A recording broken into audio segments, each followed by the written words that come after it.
আসসালামু আলাইকুম। চট্টগ্রামে একটা ভালোই টক্কর লেগেছে বিএনপি এবং এনসিপির মধ্যে, এবং এত মামুলি বিষয় নিয়ে আমার কাছে মনে হয়েছে কি যে আওয়ামী লীগ ফিল্ডে নাই, মানে আওয়ামী লীগ ফিল্ডে থাকলে তো টক্করটা হতো আওয়ামী লীগ বনাম বিএনপি, জামাত এবং নতুন গজিয়ে ওঠা এনসিপি, তাদের মধ্যে টক্কর হতো। এখন আওয়ামী লীগ ফিল্ডে না থাকা, এখন নিজেরা নিজেরা একটা কামড়া কামড়ি কারাকারি অবস্থা। দেখেন এনসিপির লোকজন কতটা অসহিষ্ণু হয়ে উঠেছে। তারা রীতিমতো এখন আস্ফালন করছে, তারা আরো একটি অভ্যুত্থানের স্বপ্ন দেখা শুরু করেছে।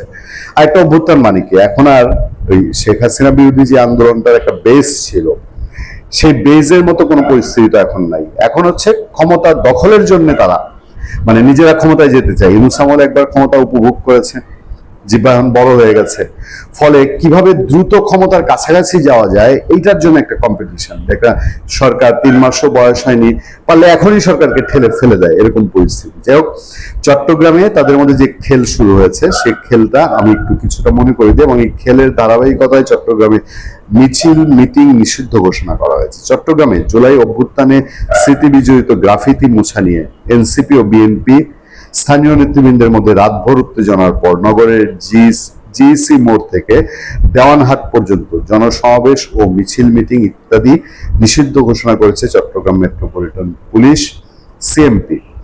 সোমবার 18 May Chattogram metropolitan police commissioner Hasan Mahmud Shawkat Ali স্বাক্ষর করা এক গণবিজ্ঞপ্তিতে একথা বলা হয়। এতে বলা হয়, 18 মে থেকে পরবর্তী নির্দেশ না দেওয়া পর্যন্ত এই নিষেধাজ্ঞা বহাল থাকবে। চট্টগ্রাম মেট্রোপলিটন পুলিশ অধ্যাদেশ 1978-এর 30 ধারায় প্রদত্ত ক্ষমতা বলে এই আদেশ জারি করেন সিএমপি কমিশনার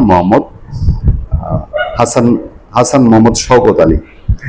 আদেশে বলা হয়েছে, শান্তি শৃঙ্খলা রক্ষা ও জননিরাপত্তার স্বার্থে উক্ত এলাকায় কোনো ধরনের জনসমাবেশ মিছিল মিটিং করা যাবে না। আইন অমান্যকারীদের বিরুদ্ধে যথাযথ আইন ব্যবস্থা গ্রহণ করা হবে বলে উল্লেখ করা হয়েছে। রোববার রাতে টাইগার পাসে চট্টগ্রাম সিটি কর্পোরেশনের প্রধান কার্যালয় এলাকায় ফ্লাইওভারের পিলারে আঁকা গ্রাফিতি মুছে ফেলার ঘটনাকে কেন্দ্র করে বিএনপি ও এনসিপি নেতাকর্মীরা মুখোমুখি অবস্থান নেয়।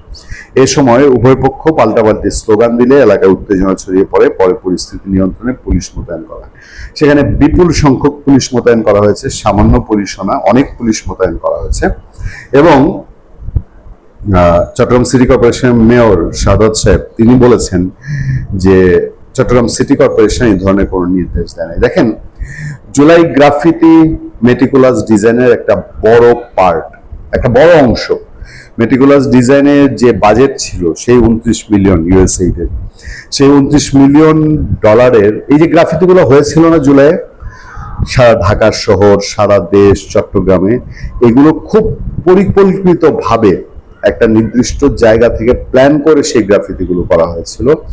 এবং সেটার পিছনে বিপুল অঙ্কের টাকা বরাদ্দ ছিল, 1-2 কোটি না, বলা হয়ে থাকে 100 কোটি টাকা এই গ্রাফিতির জন্য বরাদ্দ করা হয়েছিল। এবং এই বরাদ্দের টাকাটা যাদের কাছে গিয়েছে তাদের নাম দাম এখনো প্রকাশ্যে আসেনি।